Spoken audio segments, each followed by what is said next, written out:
好在还要这里休息，又到了每周一期的免费模组周报。本周呢没什么太过于惊艳的大型模组，不过有趣的小模组还是不少的。第一款超级版本发布的春和景明末影残响以及春和景明中介往昔，很经典的一季扩展类模组，记得搭配免费的前置使用。两款模组呢都在末地添加了10来种建筑，大小种类繁多，风格迥异，极大的扩展了末地的可探索内容，并且呢这一季内都还有着不少的资源可以获取。只要你觉得末地太过于单调的话呢，都是可以加载的，是非常万金油的模组。第二款墨雪发布的风痕格斗是一款战斗模组，添加了5大核心格斗技能，轻点释放普通攻击，长按进行蓄力重击，都是可以破坏地形的，打击感方面呢还是蛮强的。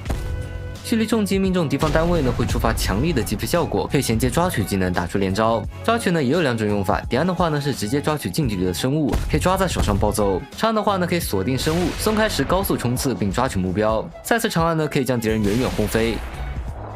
侦察技能开启后呢，可以获得透视视野，观察附近的生物。飞行技能点击进入飞行模式，长按的话呢是原地蓄力一飞冲天，这个不是阿祖的动作吗？高速飞行的话呢，可以冲破营帐，并且破坏沿途的地形。对着地面长按飞行技能的话呢，可以从高空重重砸下。好吧，这就是阿祖。防御格挡呢，目前还处于测试阶段，这里就不详细介绍了。之后呢，我们可以点击左上角进行设置，可以调整按键的位置跟技能数值。喜欢战斗爽的可以去体验一下。第3款旭山皮克猪工作室发布的自然环境音效模组改变并优化了一些原版的音效，这里直接放一段给大家演示一下。如果你觉得变化大并且喜欢的话呢，就可以去体验一下。如果你听不出来有什么变化的话呢，就没什么必要去下载了。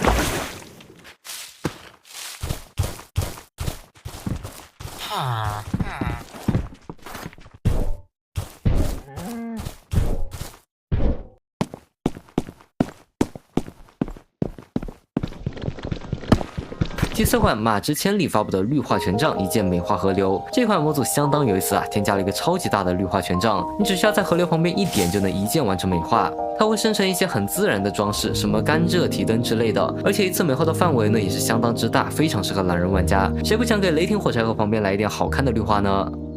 第5款 Goldan 发布的 3D 材质原版工具模组为原版的一些武器工具添加了 3D 材质，包括木质、石质、铁质、金、钻石以及下界合金材质，其中呢还有重锤跟3叉戟。就是这个3叉戟的位置呢好像是有点小 bug 啊，不过模型呢都相当不错啊，在精致的同时呢又不是 MC 的风格。缺点呢是新版本的铜制工具并没有覆盖，并且不兼容一些动作优化，比如说我们日常最常用的 Key 的动作优化以及 AS， 这个呢就看个人的取舍了。第6款立方创想发布的懒人机械，顾名思义呢，模组添加了各种各样的懒人机械。机制重构机呢可以将一些你多余的自然方块转换为指定材料，自动树场呢可以全自动的产出原木，制水机可以为瓶子跟桶快速装填，碎石机可以粉碎沙子或是石头之类的东西进行材料的转换，熔岩机呢可以将石头变为岩浆，冷却造石机放入不同的插件会有着不同的效果，各种机械在运作的时候呢还会有工作动画。此外呢，模组还有丰富的设置可以进行调整。最后一款是 DMAX 永恒钻稿发布的锈蚀铜具模组，为铜盔甲、铜工具也添加了生锈机制，铜装备呢会随着时间的流逝渐渐生锈。不过为什么是锈蚀程度越高装备的属性越好啊？感觉逻辑上呢稍微有点奇怪。锈蚀铜工具攻击敌人呢会给予缓慢、反胃、中毒等效果，效果触发与时长呢会随着锈蚀程度增加。给铜块除锈呢会掉落锈蚀碎屑，可以与蜜皮、红石、火药合成锈蚀蜜皮，主动提高锈蚀程度。当玩家或是生物穿戴铜装备的时候呢，可以使用蜜皮为它涂蜡维持状态，也可以使用斧头拖蜡或是除锈，顺序呢为头、胸、腿、脚、手。不过要小心闪电跟手持斧头的生物，他们会主动帮你除锈。但换个角度来看呢，除锈可以抵御斧头的攻击，那也是一种玩法啊。